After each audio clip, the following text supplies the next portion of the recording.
सधैँ पढिरहने खण्डमै आउँछौँ। पहिला कोरिन्थी 11 अध्यायमा 26 किनकि जहिले जहिले तिमीले यो रोटी खान्छौ र कचौरा पिउँछौ तिमीले उहाँ नआउन्जेल प्रभुको मृत्युको प्रचार गर्नेछौ। अब यसमा हामीले सधैँ त हामीले धेरै प्रकारले बुझ्छौँ र आज चाहिँ प्रभुले हामीलाई यहाँ भन्नुहुँदैछ सम्झना गर भन्नुहुन्छ। अनि हामीहरूकोमा मान्छे भएकोले गर्दा हामीले सम्झना गर्ने हामीहरूकोमा क्षमता छ। सम्झना गर्दा चाहिँ म चाहिँ के भनेर सम्झना गर्छु, मैले चाहिँ के बुझेको छु भनेदेखि चाहिँ तीनवटा काल अथवा समयलाई सम्झना गर्नुपर्ने हुन्छ। क्रिस्चियनले उद्धारमुक्ति पाएको क्रिस्चियनले टेबलबाट लिँदाखेरि तीनवटा काल समयलाई सम्झना गर्नुपर्ने हुन्छ। जुन रात प्रभु पक्रा पर्नुभयो भन्दाखेरि हामीहरूकोमा एउटा समय, एउटा काल्पनिक एउटा विचार आउँछ, कस्तो थियो होला त्यो रात, कस्तो परिस्थितिमा प्रभु गेतसेमनीको बगैँचामा पक्रा पर्नुभयो भनेर हामी सम्झना गर्न सक्छौँ। त्यसको लागि हामीलाई भूतकालमा जानुपर्छ, विगत समयमा जानुपर्छ, सम्झिनुपर्छ। र जहिले लिँदाखेरि यसो पल्याङ टल्याङ गरेर लिने होइन, सम्झिनु पनि पर्छ कतिचोटि। अनि फेरि प्रभुले भन्नुभयो जहिले जहिले तिमीहरू यसबाट लिन्छौ भनेपछि वर्तमान अहिले हामी लिइबस्छौँ नि त, जहिले लिन्छौँ त्यति। अनि अर्को भन्नुहुन्छ फेरि उहाँले म नआउन्जेल भनेको फेरि भविष्यलाई पनि देखाउनु हुँदैछ, तिनटै कुरा। त प्रभु यीशु मसीहले बोल्दाखेरि वर्तमान, भूतकाल, भविष्यकाललाई गाभेर बोल्नुहुन्थ्यो, किनभने परमेश्वरको निम्ति भूतकाल, भविष्यकाल, वर्तमानले केही असर पर्दैन। हाम्रोलाई निम्ति उहाँले भनेको म त कालदेखि, समयदेखि, सृष्टिको सबै नियमदेखि माथि हुनुहुन्छ स्वर्गमा। उहाँलाई 12 घण्टाको दिन, 12 घण्टाको रात हुँदैन। उहाँलाई पहिला यस्तो भएको थियो, भविष्यमा यस्तो हुन्छ भने केही छैन। त्यो वर्तमान, भूतकाल, भविष्यलाई उहाँले समेटेर बनाइदिएको मान्छेको लागि मात्रै हो। उहाँले भूतकाललाई पनि अहिले देखे जस्तै गर्नुहुन्छ, त्यस्तो कुरा बुझिहाल्नु भयो। त अब तपाईँ र मैले इतिहास, संसारकै इतिहासको पन्ना पल्टाएर हेऱ्यौँ, इतिहासलाई हेऱ्यौँ भनेदेखि चाहिँ कहिले पनि मानव इतिहासमा, भूतकालमा कहिले पनि राम्रो घटना घटेको छैन। तपाईँले अदनको बगैँचादेखि हेर्नुभयो भनेदेखि अदनको बगैँचामा मान्छेले पाप गर्यो, पाप गर्ने बित्तिकै परमेश्वरदेखि निष्कासित हुनु पर्यो। त्यहाँबाट जब मान्छे अलिकति बढ्दै गयो, मर्डर भइहाल्यो, कैन र हाबिलको मर्डर भयो। 11 अध्यायमा जाँदाखेरि सारा संसारमा राष्ट्र बाँडिएर गयो। त्यहाँदेखि अपराध हुँदै हुँदै हुँदै हुँदै गइसकेपछि इतिहास साक्षी छ, संसारमा कहिले पनि मानव जाति चाहिँ सभ्य हुँदै गएन, यति असभ्य हुँदै गयो, पशु जस्तै हुँदै गयो।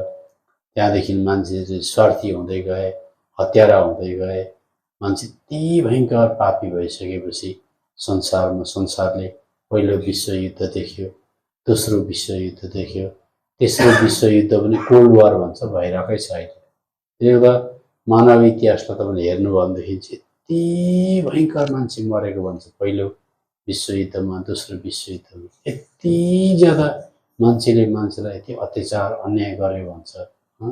कति लाखौँ लाख टुराटुरीहरू, बाबाआमाका बिनाका नानीहरू जन्मे संसारमा। यिनीहरूलाई आज अङ्ग्रेजले चाहिँ टमी भनेर नाम दिन्थ्यो। टमी भनेको आमाको पनि माया नपाएको, बाउको पनि माया नपाएको, अनि एकदमै ब्रुट, एकदमै अत्याचारी हुन्थ्यो।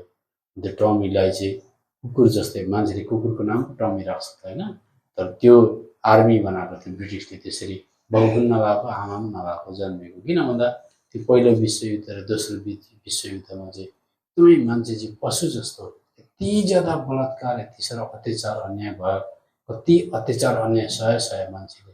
अब तपाईँलाई के भन्छ, यो इजरायलीहरूको मात्रै इतिहास तपाईँलाई थाहा छ भने कस्तो भयङ्कर होलोकस्ट भन्छ नि, हिटलरले कसरी मान्छे मारेको, हड्डीको त रास भन्छ। कति मिलियन मान्छे मर्यो, त्यो पनि गोली खर्च हुन्छ भनेर एकदमै पोइजनस ग्यास लगाएर मान्छे मार्यो। त्यही त पहिलाको इतिहास हेऱ्यो भने कहिले मानव इतिहासमा कहिले पनि राम्रो दिन काहीँ छैन, कहिले पनि राम्रो दिन छैन।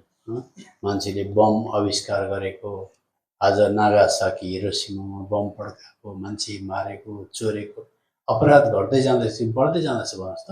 बढ्दै जान्छ। कहिले पनि इतिहासले राम्रो दिन देखेको छैन इतिहासलाई हेऱ्यो भने। त्यसले गर्दाखेरि भूतकाल त्यो भइहाल्यो कहीँ पनि। त्यो त भूतकालमा सबैभन्दा नराम्रो घटना एउटा घट्यो, त्यो चाहिँ पहिलो विश्वयुद्ध, दोस्रो विश्वयुद्ध, त्यस सबै अत्याचार मध्येमा सबैभन्दा नराम्रो घटना चाहिँ सृष्टिकर्ता परमेश्वर प्रभु यीशु मसीह संसारमा आउँदा मान्छेले आफ्नो हातले प्रभु यीशु मसीहलाई क्रुसमा पनि टाँग्यो इतिहास। तर परमेश्वरले ती घटनाहरूमध्येमा सबैभन्दा नराम्रो घटना प्रभु यीशु मसीहलाई क्रुसमा टाँगेको घटना नै सबैभन्दा राम्रो घटना बनाइदिनु भयो। त्यही घटना नै सबैभन्दा उत्तम घटना भयो। अहिलेसम्म मानवले गरेको सबै नराम्रो घटनाहरूमध्ये प्रभु यीशु मसीहलाई क्रुसमा मारेको जस्तो घटना नराम्रो केही होइन। तर त्यही घटनालाई परमेश्वरले प्रभु यीशु मसीहलाई मृत्युबाट बौराएर उठाएको कारणले गर्दा उहाँको रगत बहेको कारणले मानवको निम्ति पाप क्षमा उद्धारको बाटो खोलियो। त्यसलाई भूतकालमा हेर्दा एउटै मात्रै राम्रो घटना छ, त्यो चाहिँ प्रभु यीशु मसीह क्रुसमा टाँगिएर मरेर बौरी उठेको हो कि होइन भन्नुहोस् त? अरू त केमा गर्व गर्नु र केही पनि गर्व गर्ने ठाउँ छैन। अब वर्तमान भन्नुहोस् त? वर्तमान। अब वर्तमानमा तपाईँले हेर्नुभयो भनेदेखि के चाहिँ राम्रो छ हेर्नुहोस् अहिले। अब यसो विचार गर्नुहोस्, नेपालकै परिवेश याद गर्नुहोस्, भारतको परिवेश याद गर्नुहोस्। जहाँ तपाईँ यहाँ मलेसियामा हुनुहुन्छ आफ्नो घर आँगन छोडेर होइन, यहाँ कहाँ सुखले खुसी भएर बसेको छैन। म अस्ति कहाँ बताउँदै थिएँ, दामी खानुभयो, महिनामा तलब पनि दामी आयो भने सुत्ने बेलामा नेपालकै घर आँगनको याद आउँछ, छोराछोरीको याद आउँछ, बाबाआमाको याद आउँछ। कहिले फर्केर जानु भने सपना देख्दा मलेसियाको देख्छ कि पहिलाकै आँगनको देख्छ लु भन्नुहोस्? त्यही आँगनै आउँछ। त्यसले गर्दा वर्तमानमा पनि तपाईँले कहीँ पनि राम्रो कुरा चाहिँ भेट्नुहुन्न क्या। तर बाध्यताले करले गर्दा संसारमा बाँचेको हुन्छ। र जब तिमीहरू लिन्छौ मेरै सम्झना गर, जब तिमीहरू लिन्छौ जुन रातमा पक्रा परे भनेको इतिहास सम्झ, त्यति बेला पनि कहीँ राम्रो मन अडाउने ठाउँ छैन। जब तिमीहरू लिन्छौ वर्तमानलाई याद गर। अब भविष्य राम्रो आउँदैछ कि नराम्रो आउँदैछ? झन् सर बाइबलले बताउँछ, पढिदिइहाल्नु न। दोस्रो तिमोथी 3:1 भन्छ आउने दिन त झन् साह्रो खराब आउँदैछ भन्छ। राम्रो त ट्याप्पै छैन। यो पनि जानिराख अन्तिम दिनहरूमा सङ्कटपूर्ण समयहरू आउनेछन्। यहाँकी मानिसहरू वास्तविकमा अब आउनेवाला दिनहरू त झन् राम्रो छैन भन्छ हो। अब त्यसले गर्दा भविष्यमा पनि एउटै मात्रै एउटा राम्रो घटना छ। सुन्नुहोस् है, हामी विश्वासीको लागि प्रभुलाई पाएका लोकहरू, त्यो बाइबलले भन्छ सम्झना गर भन्छ नि। सम्झना गर्दा चाहिँ अब भविष्यमा एउटै मात्रै राम्रो घटना छ, त्यो चाहिँ के हो? म नआउन्जेल भन्नुहोस् त? म नआउन्जेल। कति खुसीको कुरो छ, प्रभु आउनु हुँदैछ हामीलाई लिनको लागि। कस्तो त्यही मात्रै एउटा हर्ष उल्लासको समय आउँदैछ। कति महिमित लाखौँ करोडौँ स्वर्गदूतहरू आउँछन्। त्यति बेला तपाईँ र म माटोमा सुतेका छौँ भनेदेखि माटोमा सुतेको डेड बडीलाई उठाउनको लागि एक-एकजना स्वर्गदूत, दुईजना स्वर्गदूत आउँछन् त्यति बेला। अनि तपाईँलाई त्यसरी लापरवाही छोड्दैन। तपाईँ बौरी उठ्ने बित्तिकै ठुलो कम्पनीको डाइरेक्टर जस्तै माइक्रोसफ्ट अफिसको वर्ल्डको टप मान्छेलाई हवाईजहाजबाट रिसिभ गर्न आए जस्तै तपाईँ बौरी उठ्ने बित्तिकै स्वर्गदूतले तपाईँलाई एकदमै एस्कर्ट गरेर प्रभु यीशु मसीहकोमा पुर्याउने दिन आउँदैछ। त्यो दिन हामीले प्रत्येक हराएको हाम्रो सन्तान, प्रत्येक पृथ्वी तलमा प्रभुको निम्ति शहीद भएका लोकहरू, प्रत्येक दुःख उठाएका, प्रत्येक सुसमाचार प्रचार गर्ने, प्रत्येक कहिले नभेटेका भाइ बहिनीहरूलाई त्यो आकाशमा भेट्नेवाला छौँ। त्यो दिन कस्तो हुन्छ अरे? दोस्रो थेसलोनिको किताब आउँछ त्यहाँनिर त्यो पाउँछ। दोस्रो थेसलोनिको किताब यहाँनिर तपाईँले कतिमा पाउनुहुन्छ भने नि पहिला थेसलोनिको किताब 2:10 अनि पहिला थेसलोनिको किताब 2:1 एकछिन ल। यहाँ भन्छ प्रभु आउने दिन चाहिँ त्यस्तो हुन्छ भन्छ। म निकाल्छु ल। एकदम महिमित हुने दिन हो त्यो दिन भन्छ क्या त। हजुर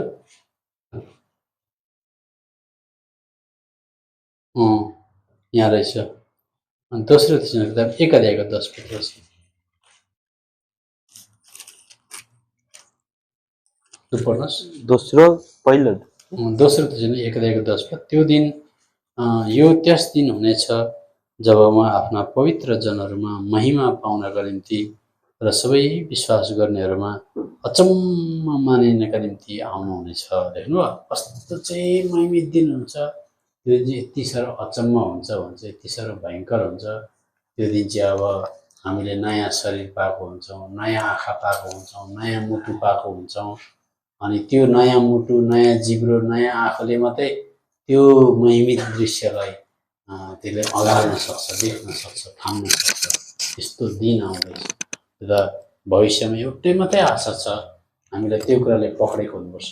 मेरो प्रभु लिन आउनुहुँदैछ र मेरो प्रभु यो संसारमा आउनुहुँदैछ। नभए त यो त घैमल संसारमा के चाहिँ ठुलो कुरा गरेर बाँच्नु, के चाहिँ गर्व गर्ने कुरा छ यो संसारमा, होइन? त प्रभु आउनुहुँदैछ। त्यो दिन हामीहरूको सडेको शरीरलाई पनि गौरी उठाउनुहुन्छ, छुटेकाहरूलाई पनि भेला गराउनुहुन्छ। एफिसीको पत्री 1 अध्यायको 10 पद पढ्नुहोस् न।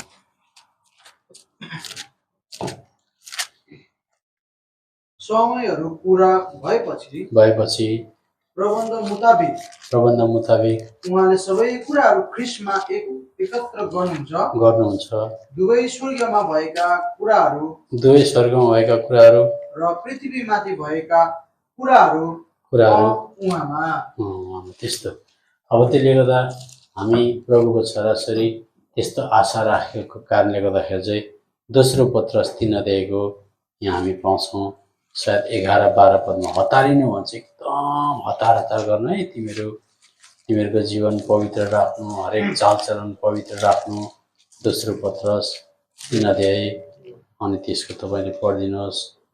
3 अध्यायको पढिदिनुहोस् 11-12 पद। जब यी सबै कुराहरू पग्लनेछन् तब परमेश्वरको दिनको आगमनको बाटो हेर्दै र त्यसका निम्ति हतारिँदै सबै पवित्र चालचलन र भक्तिमा तिमीहरू कस्तो किसिमको मानिसहरू हुनुपर्छ त।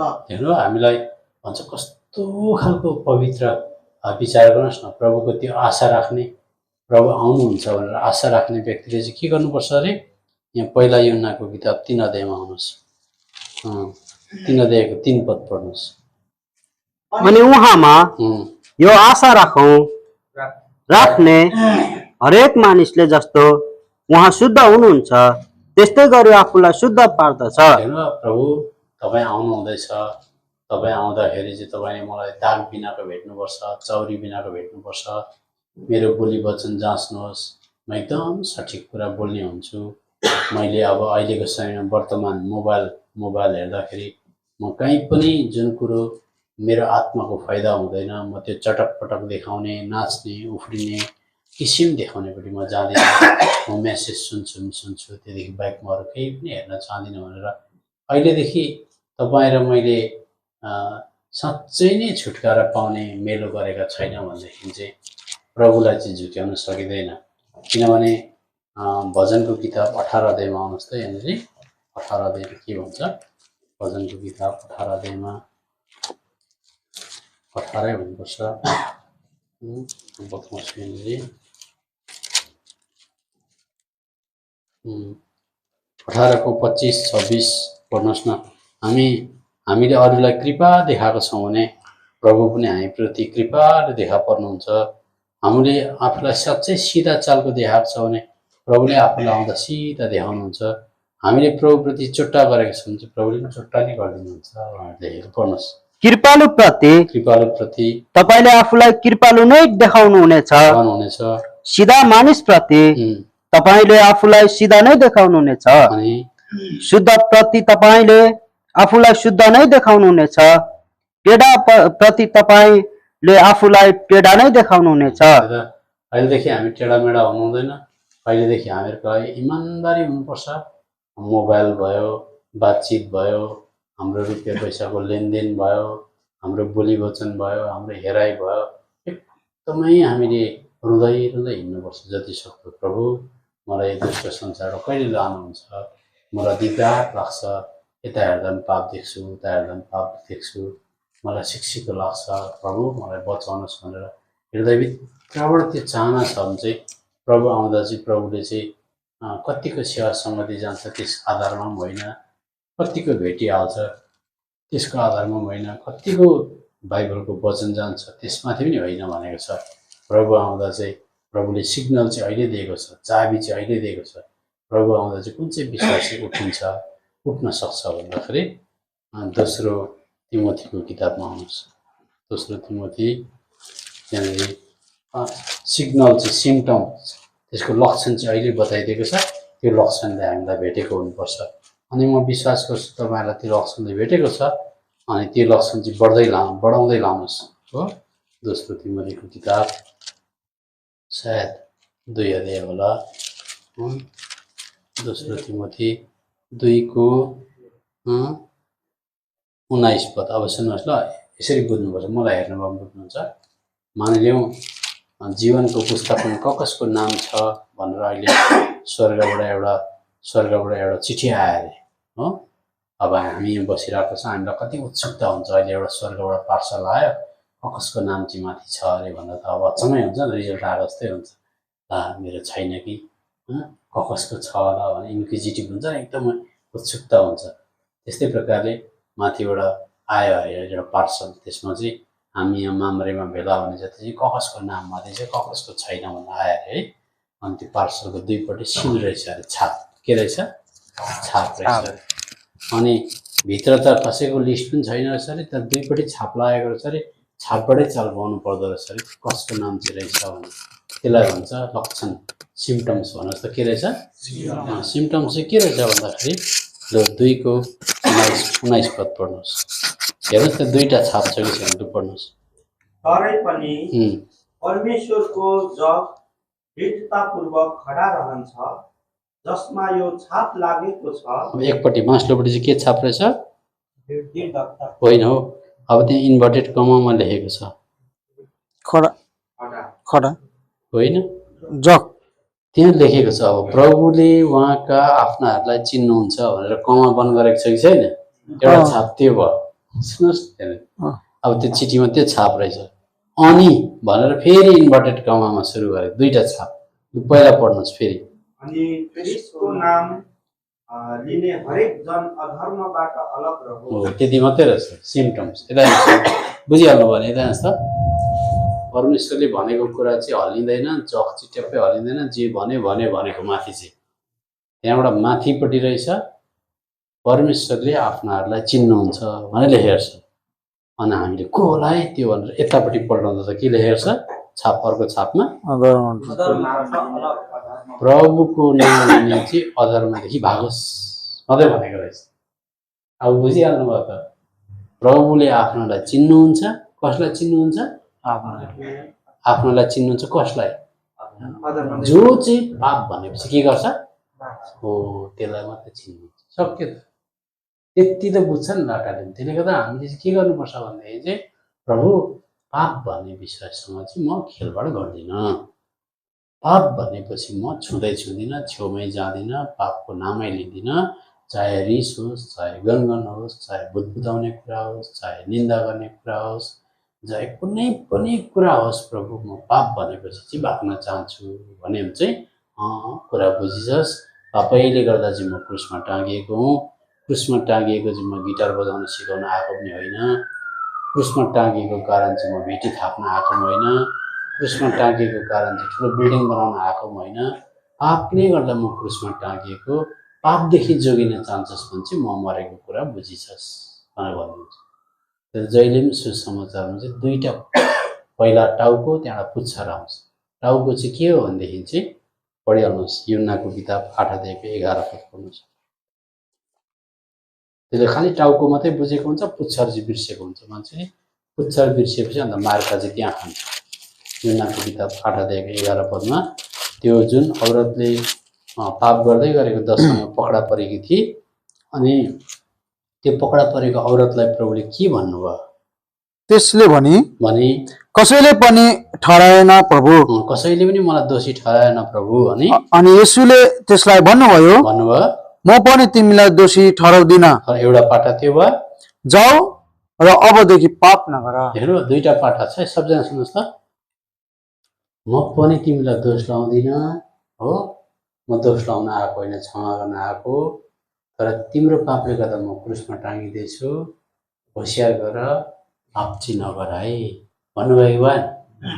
तर विश्वासीलाई धेरै जस्तो यति मात्रै सिकाइन्छ, प्रभुले पाप क्षमा गर्नुहुन्छ, प्रभुले पाप क्षमा गर्नुभयो, प्रभुले हाम्रो पापको लागि मर्नुभयो। तर यो पाटा चाहिँ कम्ती सिकाइन्छ, पापदेखि चाहिँ भाग्नु है, पाप चाहिँ गर्ने इच्छा ट्याप्पै नराख्नु है। अघि पनि हामीले दिउँसो पढ्यौँ नि, त्यो पढ्नुहोस्, अघि हामीले प्रार्थनामा पढेको हितोपदेश 4को 15 पद पढ्नुहोस्। पापदेखि चाहिँ 4 खेप लेखेको छ, 4चोटि पापदेखि चाहिँ कसो गर्नु अरे पढ्नुहोस् त। त्योदेखि पर बस, पापदेखि चाहिँ पर बस, त्यो बाटो भएर नजाऊ, त्यता जाँदै नजानु, त्यसबाट फर्क, त्यसदेखि फर्किनु र त्यसलाई छोडेर जाऊ। कति साह्रो पाप भनेपछि चाहिँ 4वटा त्यहाँनिर के गर्दैछ, फड्को मार्नु भन्दैछ। तपाईँ र मैले पनि थाहा हुन्छ नि, पाप भनेको कुरा अलिकति निन्दा गर्नु, अलिकति गनगन गर्नु, अलिकति रिसाउनु, धन्यवादी नहुनु, अलिकति लोभ गर्नु, अलिकति शैतानपट्टि झुक्नु, एकदम यस्तो कुरादेखि हामी एकदमै अलग बस्ने। त्यो बस्नु नै हामी सिद्धतातर्फ गएको। त्यो त अहिलेसम्म जे भयो भयो, प्रभुले अहिले पनि माफ दिनुहुन्छ। तर यहाँदेखि उता चाहिँ प्रभु अब एउटै मात्रै मैले चाल पाएँ, तपाईँले आफ्ना जतिलाई चिन्नु हुँदो रहेछ। तपाईँको आफ्नो भनेको चाहिँ 50 वर्ष सेवा गर्नेलाई पनि आफ्नो भन्दैन रहेछ, बाइबल जान्नेलाई पनि आफ्नो भन्दैन रहेछ, धेरै भेटिदिनेलाई पनि आफ्नो भन्दैन रहेछ। तपाईँले आफ्ना जतिलाई चिन्नु हुँदो रहेछ। त्यो आफ्नो चाहिँ को रहेछ भनेको चाहिँ जो चाहिँ अधर्मदेखि भाग्छ त्यसलाई चाहिँ तपाईँले आफ्नो भन्नुहुँदो रहेछ। मलाई पनि यहाँदेखि उता पाप के हो चिन्ने ज्ञान दिनुहोस्, म पाप भनेपछि एकदम भाग्न चाहन्छु भनेर त्यो एटिच्युड राख्नुभयो भनेदेखि, त्यो नियत राख्नुभयो भने प्रभु आउँदा छोडिँदैन। ल अब हामी यतिमै राख्छौँ, किनभनेदेखि अब टाइम भयो 11:45 भनेको टक्कै 11:45मै 11:45 अलिक भएको छैन, अलिकति भएको छैन हजुर। तर अब के छ, थुप्रै रहेछ, अलिकति रहेछ। त्यसले गर्दा एक दुईवटा अझै 2-3वटा पद अझै हामी पढौँ ल। हामीले हेऱ्यौँ प्रभुले अर्को जग्गा पनि एउटा बिमारीलाई भेटेर भन्नुभयो, मन्दिरमा भेटेर भन्नुभयो अबदेखि उता पाप नगर्नु है, नभए दशा बिग्रेर जान्छ भनेर भन्नुभयो। यो कुरा चाहिँ हामीले जहिले याद गर्नु पर्यो। पापदेखि जो भाग्छ, अब पहिला युहन्नाको किताबमा आउनुहोस् त, 3 अध्याय अघि हामीले पढेको।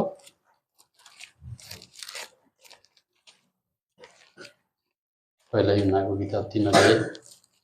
अब हेऱ्यो भने त लामो हुन्छ कि, तर अब त्यस्तो साह्रो लामो बिताउँ, कम्ती बुझेको राम्रो, कम्ती पचेको राम्रो हो। 3 अध्यायको पढिदिनुहोस्, 3 पद पढ्नुहोस्। अनि उहाँमा यो आशा राख्ने हरेक मानिसले जस्तो उहाँ शुद्ध हुनुहुन्छ त्यस्तै गरी आफूलाई शुद्ध पार्दछ। त यो चाहिँ के हो, प्रोग्रेसिभ भन्छ नि, उन्नतिशील, आजभन्दा भोलि, भोलिभन्दा पछि। अब यहाँनिर लुकाको किताब 18 अध्यायमा आउनुहोस्। 5 मिनटमा ज्यादा लिइहाल्छु, तपाईँहरूले 5 समय छ जस्तो गर्नुभयो। त्यो त लुकाको किताब 18 अध्यायमा आउनुहोस्। कसरी चाहिँ आजभन्दा भोलि, भोलिभन्दा पर्सि आफूलाई शुद्ध पार्दै जाने भन्ने कुरामा चाहिँ लुकाको किताब 18 अध्यायमा आउनुहोस्। अब लुकाको किताब 18 अध्यायमा त्यहाँनिर शीर्षक लेखेको छ विधवा र अधर्मी न्यायाधीश भनेको छ। अब विधवाको नक्सा चाहिँ के हो भन्दा चाहिँ, विधवा भनेको चाहिँ मण्डली भन्नुहोस् त, मण्डली भनेको विधवा, जहीँ पनि स्त्री जातिलाई मण्डली भनेर सम्बोधन गरेको हामी पाउँछौँ।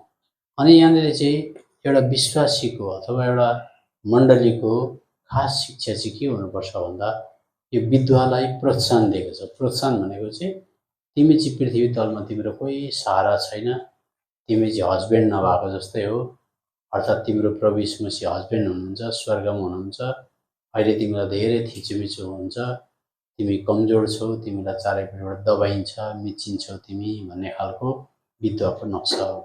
तर अब यो विधवाको पनि एउटा परमेश्वरले दिएको अथवा यो विधवाको पनि एउटा राइट रहेछ, क्या अधिकार रहेछ। त्यो अधिकार चाहिँ के रहेछ भन्दा, सायद उसको जमिन थियो कि, सुन्नुहोस् है ध्यान दिएर, सायद उसको सानो जमिन टुक्रै हुनुहुन्छ, एक टुक्रा जमिन। अनि एक टुक्रा जमिनमा चाहिँ एउटा मान्छेले दखल गरेछ क्या, दखल, सुन्नुहुँदैछ नि, बुझ्नुहुँदैछ दिदीबहिनी? त्यो विधवाको चाहिँ जमिन अथवा केही अधिकारमा दखल गर्दैछ, त्यस्तै लेखेको छ। अनि दखल भएपछि चाहिँ अब त्यो विधवा चाहिँ त्यो न्यायाधीशकोमा गयो अरे। अनि न्यायाधीशकोमा गएर भन्छ अरे अब विधवा बिचरा बोल्नु पनि जान्दिन, अब उसको लुगा स्मार्ट पनि छैन। अब विधवा भनेपछि त्यसै पनि समाजमा एउटा तिरस्कृत तल्लो दर्जाको मान्छेले त्यस्तो नजरले हेर्छन्। अनि विधवा न्यायाधीशकोमा जान्छ। हजुर अब तल गेट माथि पुग्नु त कुरै छैन, तल गेटमै पुग्दाखेरि सायद काम गर्नेले दैलो गरिदिन्थ्यो होला। अनि हजुर म आएको भन्ने बित्तिकै जाऊ यहाँ के को लागि आएको, तल एउटा खेत थियो होला। त्यसो गर्दै गर्दै त्यो न्यायाधीशकोमा कतिवटा कुरा पुग्यो, पुग्दाखेरि यादै गरेन भन्छ क्या। सुन्नुहोस् है, त्यो यादै, त्यो त अघि पनि हामीले प्रार्थनामा हेऱ्यौँ, प्रभुले एकैताल कुनै पनि व्यक्तिको प्रार्थना सुनिहाल्नुहुन्न। हेर्नुहुन्छ यो के नियत लिएर आएको, के विचार लिएर आएको, पक्का सिरियसली गम्भीरताको साथमा आएको हो कि होइन हेर्नुहुन्छ। अनि कति विश्वासीले एक दुखी प्रार्थना गर्छ, त्यहाँबाट छोडिदिन्छ हरेस खाएर। तर यो विधवाको यो शिक्षामा के दिएको छ भने चाहिँ त्यो विधवा चाहिँ गएको गएकै गरी अरे। अब किन गयो भन्दा हजुर मेरो श्री सम्पत्ति जायजात भनेको यति नै हो, तर म जस्तो विधवाको पनि मिचिदियो, एउटा मान्छेले मिचिदियो, ओरैसम्म आयो, सिमाना नागेर आयो, हजुर न्याय दिनुहोस् न भन्छ। फेरि सुन्नुहोस्, फेरि सुन्दैन, फेरि भोलिपल्ट पर्सिपल्ट फेरि जान्छ। अब कसरी कामसाम सकेर जान्छ, फेरि गइसकेपछि फेरि भन्छ उसले हजुर म जस्तो विधवाको अलिकति जमिन थियो, यता ओरैसम्म मिचेर आयो, मेरो त अब केटाकेटीहरू पनि सानै छन्, हजुर न्याय दिनुहोस् न। फेरि सुन्दैन। त्यसो गरेर दिक्कै लाउने गरी गई भनेर भनेको छ। यो चाहिँ के भनेको भन्दा चाहिँ जसरी त्यो विधवाको जन्मसिद्ध अधिकार केही सम्पत्ति थियो, अनि एउटा क्रूर मान्छेले मिचिदिएछ। के गर्दैछ? क्रूर। अब त्यो त दया भएको होइन, त्यो विधवाको खाने भनेको त कस्तो क्रूर हो। त्यस्तै प्रकारले तपाईँ र मलाई परमेश्वरले यो टुप्पीदेखि बुढी अम्लासम्म पैतालासम्म परमेश्वरले दिएको सम्पत्ति हो। यो सम्पत्ति हो परमेश्वरले दिएको। तर यहाँनिर क्रूर भनेको एकदमै दया नभएको राक्षस रूपी एकदमै क्रूर व्यक्तिले यसलाई ओगटेको, हस्तक्षेप गरिदिएको हुन्छ विश्वासीको पनि। सुन्नुहोस्, अब क्रूर भनेको को भन्दा शैतान। अब यो टुप्पीदेखि पैतालासम्म उसको सम्पत्ति, तपाईँ र मेरो सम्पत्ति, प्रभुले राज गर्नुपर्ने, प्रभुको अधिकार हुनुपर्ने यहाँनिर। तर यहाँनिर क्रूर शैतान पसेर कानमा अलिकति हस्तक्षेप गरिदिएको हुन्छ। आँखामा पनि अलिकति मिचेर आएको हुन्छ, त्यहाँदेखि जिब्रोमा पनि अलिकति एरिया मिचेको हुन्छ, हो, पेटमा पनि अलिकति मिचेको हुन्छ। त्यसो गर्दै मिच्दै ल्याएर चाहिँ निकै मिचेको हुन्छ। तर विश्वासीले अब होस् है, एक दुई खेप त भनि हेरेँ, सुनेन, होस् मिचोस् अब भन्यो भनेदेखि चाहिँ के को नक्सा भन्दैछु, धेरै विश्वासीको कान मिचेकोले गर्दा कानले राम्रो प्रकारले उद्धार पाएको हुँदैन। कानमा हिन्दी गीतले, अङ्ग्रेजी गीतले मिचेर आफ्नो जोरसँग मिचेर ल्याएको हुन्छ। जिब्रो मिचेको हुन्छ, विश्वासीको धेरैजनाको जिब्रो शैतानले मिचेको हुन्छ। यद्यपि प्रभुले राज गर्नुपर्ने मिचेर ओरसँग ल्याएको हुन्छ। अनि टुप्पीमा पनि बसेको हुन्छ। एउटा टुप्पीमा के हुन्छ दिदीबहिनी भन्नुहोस् त? हाम्रो कान्छाको त दुईवटा टुप्पी छ हुन्छ नि। के भनेको थियो? रिस भनेको, रिसले मिचेको हुन्छ। यहाँ पेटलाई मिचिदिएको हुन्छ। त्यसले गर्दा त्यो विधवाको धन मिचेको जस्तै शैतानले धेरैवटा कुरा मिचेको हुन्छ। अनि एक दुई खेप चाहिँ विश्वासीले भन्छ प्रभु मेरो रिसाउने बानी छ, के गर्नु, यस्तै छ। कति खेप भन्यो? एक खेप ढकढक गरिहेऱ्यो, ढेर पुच्छर लाउँदैन। त्यहाँबाट अर्को बोले प्रभु म त हिस्सा र लोभी, जहिले खारै बिमार हुन्छु, अलिकति कम्ती खान सके त हुन्थ्यो। खाइसकेपछि पछि त हुन्छ कि हुँदैन? ज्यादा खायो भन्नुहोस् त। मान्छे त हो आदमको सन्तान, पहिले कम्ती हाल्नु भनेको हुन्थ्यो, तर भक्कै हालेर भरे खाइसकेपछि के कस्तो खालको आफूलाई नियन्त्रण गर्न नसक्ने भनेर पछि त हुन्छ। त्यहाँ पनि मिचेको हुन्छ, थुप्रो जग्गा मिचेको हुन्छ, लोभ लालचले मिचेको हुन्छ। तर त्यसै जाँदैन त्यस्तो खालको पाप। ज्यादा कुरा गर्ने, ज्यादा बोल्नेले पनि मिचेको हुन्छ। हेर्नेले मिचेको हुन्छ। हेर्नुहोस् न, तपाईँलाई बाइबल ज्यादा पल्टाउन मनपर्छ कि मोबाइल? त्यसको मलाई भन्नु पर्दैन, त्यसको तपाईँ चाल पाइहाल्नुहुन्छ कि केले मिचेको छ भनेर। मिचेको हो, त्यो एरिया लगाएको हो। अनि तपाईँ चाहिँ त्यो एरिया लगायो। अहिले संसारमा चाहिँ तपाईँले नेपालमा तपाईँहरूको घर घरेरी जग्गा जमिन छ, तपाईँको पल्लो घरको मान्छेले किचनसम्म मिलेर आयो मिचेर आयो भने तपाईँ कहाँ त्यसरी चुलाएर बस्नुहुन्छ? भोलि तपाईँ कोर्टमा जानुहुन्छ कि जानुहुन्न? संसारको कुरामा त्यस्तो बहादुरी हुन्छ, एकदम लडाइँ गरेर फित्ता टाँगेर यहाँसम्म मिचेर आयो, दुनियाँ गाउँले देखेको छ, बुढापाकाले भनेर खिसिम गर्छ गर्दैन। तर संसारको कुरामा त्यति साह्रो बाटो हुन्छ। तर आत्मिक क्षेत्रमा चाहिँ टुप्पीदेखि पैतालासम्म धेरैवटा कुराले मिचेको यादै गर्दैन। अनि कुन चाहिँ विश्वासीले चाहिँ प्रभुले आउँदा छुटकारा पाउँछ भन्दा चाहिँ जुन विश्वासीले गर भनेकै गर्छ। प्रभु प्लिज मेरो कान अर्काको कुरा सुन्न एकदम तिख्रिन्छ, यहाँ मिचेको छ। प्रभु मेरो आँखाले अर्थको कुरा हेर्नको लागि एकदमै रुचाउँछ। मेरो जिब्रो कम्ती छिटो बोल्दैन, मिचेको छ। मेरो पेटमा कस्तो खालको राक्षस बसेको छ, खाना मात्रै रुचाउँछ भनेर हामीले त्यो प्रत्येक राक्षसलाई छुटकारा देऊ छुटकारा देऊ छुटकारा देऊ भनेर चाहिँ दिक्क नमानिकन त्यो न्यायाधीशकोमा गएको गरे भने चाहिँ प्रभु आउँदा चाहिँ स्याबास, यस प्रकारको विश्वास भनेको छ। अनि हाम्रो कतिजना क्रिस्चियन जगतमा उल्टा अर्थ लगाइदिएको हुन्छ। के प्रभु आउँदा विश्वास भेट्नुहुन्छ के मात्रै भनेर बन्दुक पड्काउँछ। खास सन्दर्भमा चाहिँ के भन्न खोजेको चाहिँ त्यो प्रकारको झिझ्याइ बस्ने लडाइँ गरिबस्ने विश्वासी चाहिँ म पाउँछु के पो भनेर भनेको त। लो के आउनुहोस् त, त्यो विद्वाले के भने अरे 5 पद 18 को 5 पद 6 पद 7 पद पढ्नु। त्यो सन्दर्भ बिनाको अर्थ लगायो भने चाहिँ नि तापनि यस विधवाले मलाई दिक्कै पारेकी हुनाले म उसलाई न्याय गरिदिएर छुटाउने छु, नत्र त घरिघरि आएर उसले मलाई हैरान पार्नेछ। अनि 6 पद पढ्नुहोस्। अनि प्रभुले भन्नुभयो, त्यस अधर्मी न्यायकर्ताले के भन्दछ सुन। अनि के परमेश्वरले न्याय गरेर आफ्ना चुनेकाहरूलाई छुटाउनुहुन्न र जसले दिनरात उहाँलाई पुकार्छन्? अनि के उहाँ उनीहरूका लागि ढिलो गर्नुहुन्छ र? म तिमीहरूलाई भन्दछु, छिट्टै तिनीहरूलाई न्याय गरेर छुटाउनु नै छ। तरै पनि जब मानिसका पुत्र आउँछन् तबकै उनले पृथ्वीमा विश्वास भेटाउलान् र पाउनेछन् र। कुन चाहिँ सन्दर्भमा भन्दैछ सुन्नुहोस् है। पृथ्वी तलमा आउँदा प्रभुले कस्तो खालको विश्वास भनेको चाहिँ सुन्नुहोस्।